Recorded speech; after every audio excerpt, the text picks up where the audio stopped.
The streets of the upper district glowed with artificial warmth.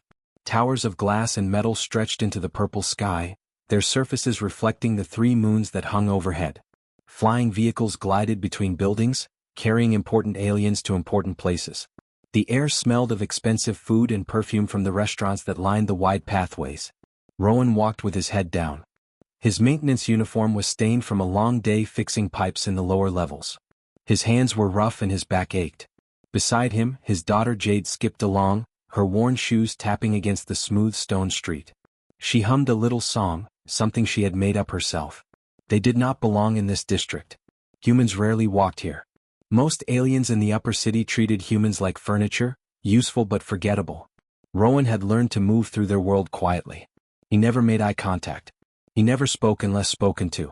He worked hard and took Jade home safely every evening. That was enough. Jade stopped humming. Her small hand grabbed his sleeve. Her brown eyes were fixed on something ahead. Rowan followed her gaze and felt his stomach tighten. An alien woman lay crumpled against the wall of a jewelry store. Her skin was a soft lavender color, marked with silver patterns that looked like constellations. Her clothes were torn. One of her legs bent at a wrong angle. Blood, darker than human blood, stained the ground beneath her. People walked past without looking. A group of well-dressed aliens laughed nearby, their conversation loud and careless. A street cleaning robot approached the woman, scanned her, then moved around her as if she were just another piece of trash. Jade pulled harder on his sleeve. Her voice was small but urgent. "Papa, why is that lady hurt?" Rowan felt his chest grow tight. He knew this situation. He had seen it before. In this city, if you fell from grace, you became invisible. The aliens had strict rules about status. If you lost your position, you lost everything. No one would help you. Helping meant associating with failure, and failure was contagious. She probably lost her job, Rowan said quietly. Or maybe she spoke against someone powerful. Jade looked up at him with those wide, trusting eyes. But she needs help. The words were so simple. So honest. Rowan felt something crack inside his chest. He looked at the woman again. She was breathing but barely. Her eyes were closed. One hand clutched at nothing. "We should keep walking," Rowan said, but his feet did not move. "What?" Jade asked. "Because helping her could cause trouble for us." Jade frowned. She looked at the woman, then back at her father. Her voice became even quieter. What if Mama was hurt and no one helped her? The words hit Rowan like a punch. His wife had died 3 years ago from an illness that could have been treated, but the alien hospitals had turned her away. No money meant no medicine. He had held her hand as she faded, helpless and angry. He had promised himself he would protect Jade from that pain, keep her safe from this cruel world. But here was his daughter, asking him to be brave. Rowan took a deep breath. He looked around. A few aliens had noticed them staring. One tall alien in expensive robes smirked. Another whispered something to their companion. A security camera on the corner swiveled toward them. "Stay close," Rowan whispered to Jade. He walked toward the injured woman. His step felt heavy. His mind screamed warnings. This was against the rules. This would bring attention. This could cost him his job, his home, everything. He knelt beside the woman. Up close, he could see her face was covered in bruises. Her breathing rattled. He gently touched her shoulder.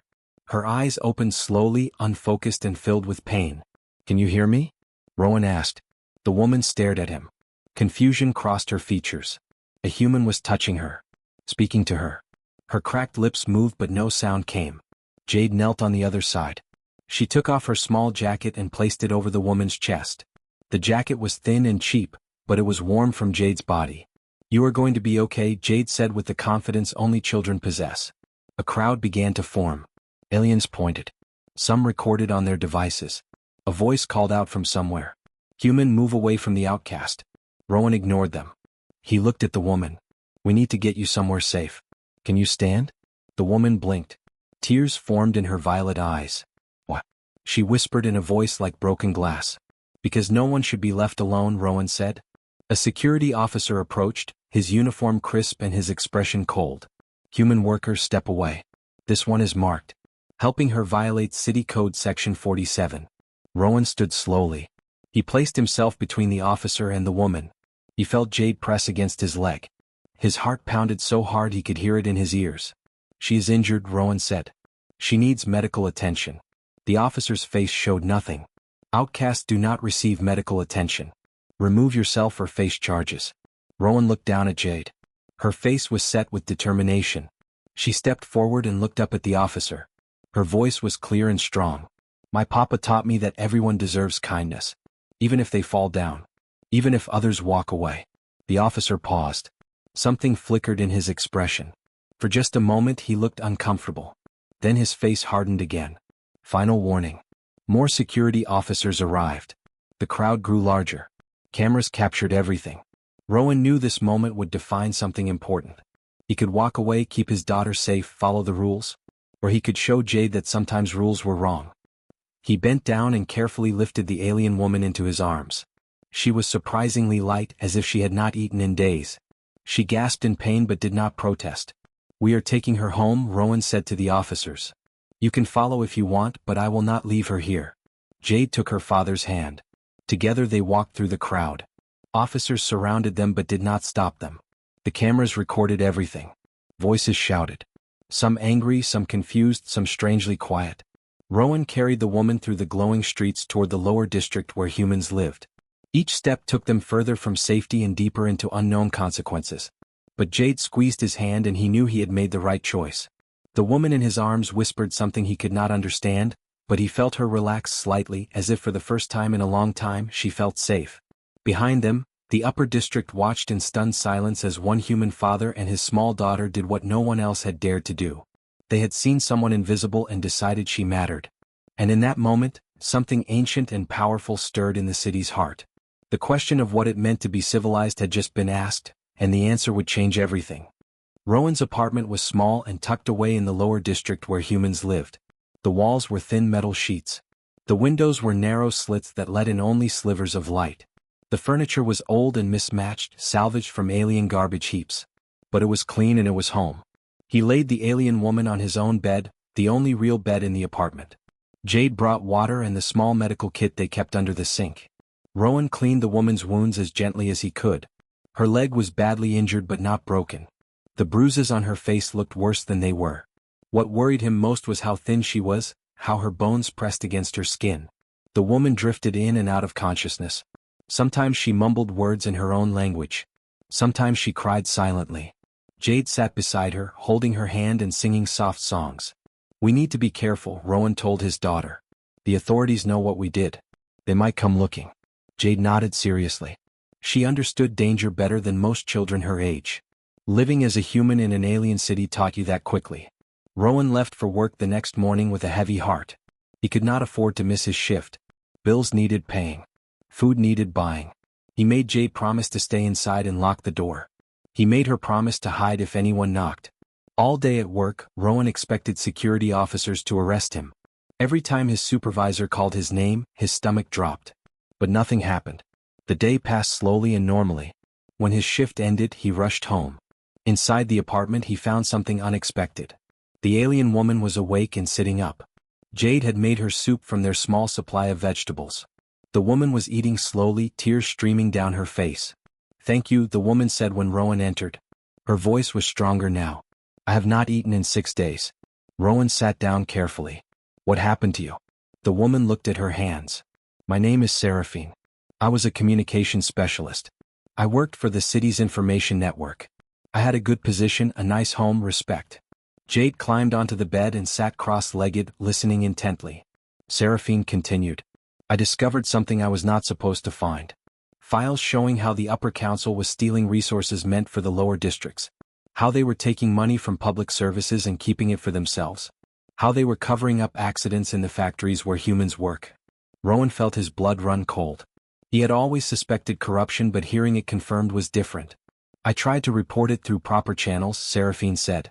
But the proper channels led directly to the people involved. Within hours I was marked as a traitor. They took my position, my home, my identification. Without identification you cannot access anything. No food, no shelter, no medical care. I became invisible. That is evil, Jade said simply. Seraphine looked at the child with sad eyes. Yes, it is. And no one would help me.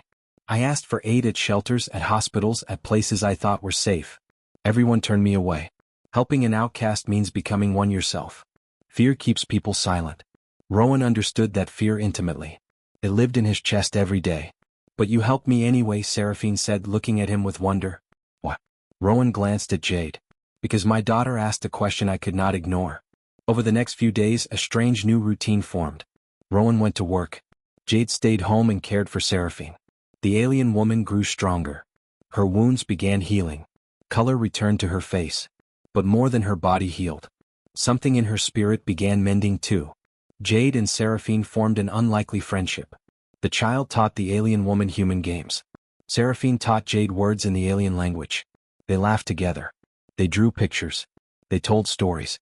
Rowan watched this with a mixture of joy and terror. Joy because his daughter had found a friend. Terror because he knew this situation could not last. On the 5th day, Seraphine called a meeting. She sat Rowan and Jade down at their small table. Her expression was serious. I need to tell you something important, she said. The files I discovered are not gone. I made copies. I hid them in a secure location before they came for me. If those files reached the right people, they could expose everything. Rowan felt his stomach sink. Where are they? In a data storage facility in the Merchant District. I have the access code memorized. But I cannot retrieve them alone. I'm still too weak and I am marked. The moment I appear in that district, security will capture me. Jade leaned forward. Can Papa get them? Seraphine shook her head. The facility requires biometric scans. Only I can access my storage unit. We would need to go together. That is too dangerous, Rowan said immediately. If you are caught, they will imprison you. Or worse. Seraphine met his eyes. If I do nothing, the corruption continues. More people suffer. More humans die in factory accidents that get covered up. More resources get stolen. My suffering meant nothing if I cannot finish what I started. Rowan wanted to refuse. He wanted to keep his daughter safe, keep his life simple, avoid more danger. But then he looked at Jade. She was watching him with those trusting eyes, waiting to see what he would do. When do we go? Rowan asked quietly. Seraphine smiled, relieved and grateful. Tomorrow night. When the security shifts change. We will have a small window. The next day crawled by. Rowan could barely focus at work. His hands shook as he repaired pipes. His mind raced through everything that could go wrong. He arrived home to find Seraphine dressed in old clothes Jade had somehow acquired. The alien woman looked nervous but determined. Jade held up a small bag. I packed snacks, she announced, in case you get hungry. Rowan knelt before his daughter. You need to stay here. Lock the door. If we are not back by morning, go to Mrs. Chin next door. She will help you. Jade hugged him tightly. Be careful, Papa. The Merchant District at night was different from the day. Fewer people walked the streets. The shops were closed and dark. Security patrols moved in predictable patterns. Rowan and Seraphine moved through shadows, avoiding the main pathways. The data storage facility stood between a fabric shop and a restaurant. It was a plain building with a single entrance. A camera watched the door. Seraphine studied the patrol patterns for several minutes. Now she whispered. They crossed the street quickly. Seraphine placed her hand on the scanner. A light turned green. The door opened. They slipped inside. The interior was cold and filled with rows of storage lockers. Each locker glowed with a soft blue light. Seraphine led him to locker 312. She pressed her thumb to another scanner. The locker opened with a soft click. Inside was a small data chip, no bigger than Rowan's thumbnail. This contains everything, Seraphine said, holding it carefully. Evidence of corruption, theft, and negligence. Enough to bring down the entire upper council. Suddenly, alarms blared. Red lights flooded the facility. Rowan's heart stopped. Someone has detected us, Seraphine said, her eyes wide with fear. They ran for the exit but the door had locked. Footsteps echoed outside. Multiple security officers approached. Rowan looked around frantically for another way out. There was a ventilation shaft high on the wall. Can you climb? He asked Seraphine. She nodded. Rowan lifted her up. She pulled herself into the shaft. Rowan jumped and grabbed the edge, hauling himself up just as the door burst open. Officers flooded the room. Voices shouted. Lights swept across the walls. Rowan and Seraphine crawled through the tight ventilation shaft. The metal was cold and sharp. Behind them, they heard officers trying to follow. The shaft led to a roof access point. They emerged into the night air, gasping. We need to get this to the underground network, Seraphine said, clutching the data chip. They can broadcast it before the council can stop it. The underground network was run by humans and sympathetic aliens. They operated in the deepest parts of the lower district, in places the authorities pretended did not exist. Rowan knew someone who knew someone. That was how things worked in the shadows. They made their way through back alleys and service tunnels. Hours passed. Dawn began breaking. Finally, they reached a basement beneath an abandoned factory.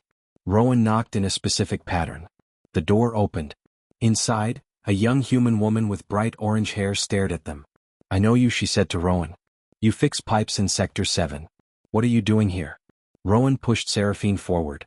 "She has information that needs spreading." The woman looked skeptical until Seraphine showed her the data chip. Her eyes went wide. "Is this what I think it is?" "Proof of council corruption," Seraphine confirmed. The woman grinned. "Oh, this is going to shake the entire city. Come with me." They followed her deeper into the basement where computer equipment hummed and glowed. Other humans worked at screens, their faces illuminated by data streams. The woman inserted the data chip into a terminal. Files began uploading. Within minutes, the information was spreading. The underground network reached thousands. By noon it would reach millions. The truth could not be stopped now. Rowan and Seraphine left the basement as the sun rose fully. They walked slowly back toward Rowan's apartment, exhausted but alive. When they arrived, Jade threw open the door and hugged them both. "You did it," she said, somehow knowing without being told. But Rowan knew the hardest part was still coming. The council would retaliate. They would search for who leaked the information. And they would not stop until someone paid the price. The city woke to chaos. Every public screen displayed the leaked files. Evidence of corruption scrolled across news feeds. Numbers showed stolen funds, covered-up deaths, falsified reports. The alien population reacted with shock and anger. Protests began forming in the upper districts. The lower districts buzzed with vindication and hope. Inside Rowan's small apartment, the three of them sat in tense silence. Seraphine stared out the narrow window at the growing crowds in the streets below. Jade drew pictures at the table, her usual cheerfulness subdued. Rowan paced, his mind racing through scenarios. "They will come for me," Seraphine said quietly. "The data was stored under my identification. They will trace it back within hours. Then we leave," Rowan said. "We find somewhere to hide until this settles." Seraphine shook her head. "There is nowhere to hide in this city. And running makes you look guilty." She turned to face him. "I will turn myself in. I will take full responsibility. You and Jade had nothing to do with this." Jade looked up from her drawing. "That is not true. We helped you. We are all responsible." Rowan knelt beside his daughter. "Jade, this is grown-up trouble. Serious trouble. You need to stay out of it." But Jade's face was set with determination. "You taught me that doing the right thing matters more than being safe. You showed me that when you picked up Seraphine. I will not pretend I did not help just because I am scared." Pride and fear warred in Rowan's chest. His daughter had learned his lessons too well. Before he could respond, heavy footsteps echoed in the hallway outside. Sharp knocks hit the door. "Security forces," a voice commanded. "Open immediately." Seraphine stood. "This is it. Please let me do this alone." But Rowan moved to stand beside her. Jade joined them, taking both their hands. When Rowan opened the door, 6 armored officers filled the hallway. Their commander stepped forward, his face hidden behind a dark visor. "Seraphine, you are under arrest for theft of classified information and distribution of state secrets." Seraphine stepped forward. "I am ready to come peacefully. These humans were not involved." The commander's visor turned toward Rowan and Jade. "We have surveillance footage showing this human carrying you through the upper district. Testimony placing him at the data facility. Do not insult my intelligence." Rowan felt Jade squeeze his hand. He took a breath and spoke. "If helping someone injured is a crime, then I am guilty. If exposing corruption is wrong, then I am wrong. But I will not apologize for either." The commander was silent for a moment. Then he gestured to his officers. "Take all 3 of them." As they were led through the lower district streets, something unexpected happened. Humans emerged from their homes. They lined the pathways, watching silently. Some held up signs. Others simply stood as witnesses. An old woman stepped forward and placed her hand on Rowan's shoulder as he passed. "You did good," she whispered. More humans joined.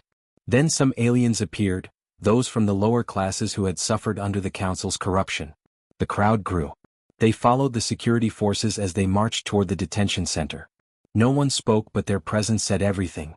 At the detention center, the 3 of them were separated.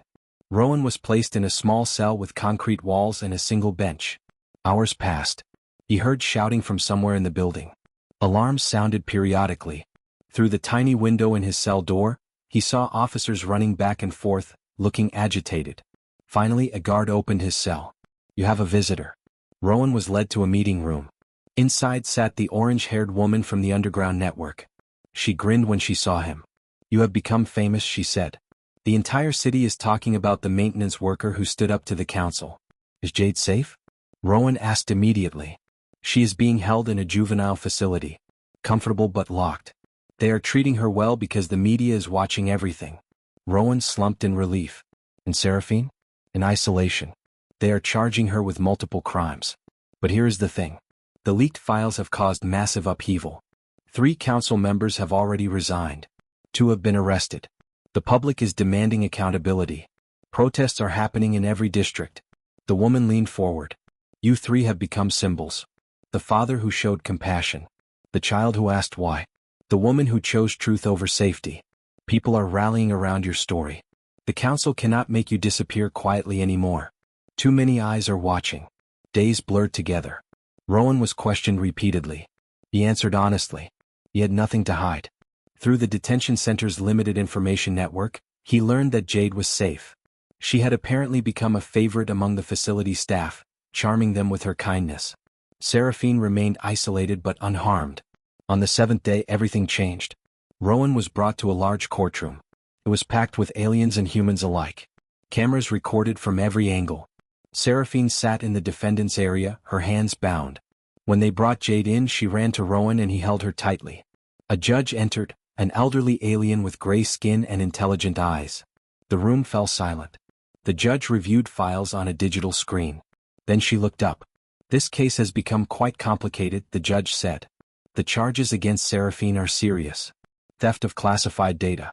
Unauthorized distribution. However, the data in question has revealed crimes far more serious. The council members who marked her as an outcast were themselves criminals." The judge turned to Rowan. "And you, human? You violated city code by helping a marked individual. Yet your actions led to exposing corruption that has harmed thousands. Your daughter asked a simple question that no one else dared ask. Why should someone suffer alone?" Jade stood up. She was not supposed to speak, but she did anyway. "Because everyone deserves kindness," she said clearly. "Even when they fall down. Even when others walk away." The courtroom murmured. The judge looked at Jade for a long moment. Then something remarkable happened. The judge smiled. "Out of the mouths of children," she said softly. She turned back to her screen. "After reviewing all evidence and considering the public interest, I am making the following ruling. All charges against Seraphine are dropped. She acted to expose genuine crimes. She is a whistleblower, not a criminal. Her marked status is removed and her citizenship restored." Relief flooded through Rowan. The crowd erupted in cheers. The judge raised her hand for silence. As for Rowan and Jade, no charges will be filed. They acted on basic compassion, something this city has forgotten. However, I am ordering something else. She looked directly at them. I am ordering that the city schools include in their curriculum a lesson on basic dignity. This lesson will be taught using your story. Future generations should know that sometimes the law must bend before justice. 3 months later, life had changed in ways Rowan never imagined. The corrupt council members had been removed. New leadership promised reforms. Humans began receiving better treatment, better pay, better protections. Seraphine was offered her old job back with a promotion. She declined. Instead, she started an organization dedicated to helping outcasts, to ensuring no one fell through society's cracks again. Rowan and Jade helped her run it. They moved to a bigger apartment in a better district. Jade started school and made friends, both human and alien. She told her story to her classmates who listened with wide eyes and admiration. One evening, Rowan and Seraphine stood on their balcony watching the city lights. Jade was inside doing homework. The city looked the same but felt different. Hope had replaced some of the fear.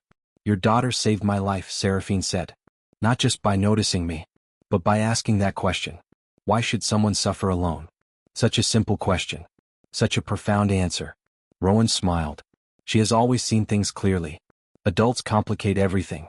Children just see what is right. Seraphine looked at him. Her expression was soft. "You know, in my culture there is a saying. The strongest bonds are forged in fire. We went through fire together." Rowan met her eyes. He felt something warm in his chest, something he had not felt since his wife died. "We did." Seraphine stepped closer. "I've been thinking. About staying. About building something new here. With you and Jade. If you would want that." Rowan's heart beat faster. I would want that. They stood together in comfortable silence. Inside, Jade called out that she had finished her homework and wanted to show them. Seraphine laughed and they went inside together, a makeshift family built from compassion and courage. The city stretched out below them, its lights glowing like stars. Somewhere in those streets, other people were falling through the cracks. But now there were people watching, people ready to ask the simple question that changed everything. Why should anyone suffer alone?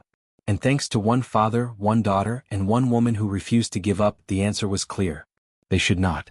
Not anymore.